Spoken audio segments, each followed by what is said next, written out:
اوس پکې سوي دي د یو بل حجرو ته ورتلل د اختر په ورځ خو رواجي شوي دي قبرو ته ورتلل چوکونه وړاندې ختمې هغه معاشرې د کلي بوډاګان شته د خاورو لاندې کړي زلمي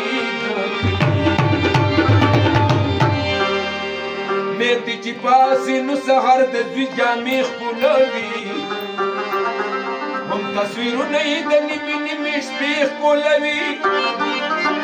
مخکې لاسونه سره کېدلې به د اختر دپاره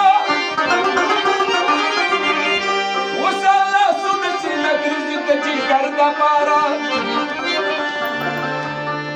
تا چې لیدل هغه یاران اوس په محفل کې نشته ګینې ځکه د صادق په دې غزل کې نشته د وطن حال مې درته وویل مختصر لالیا ته څه خبرې په وطن څه لګیا دي نه خبره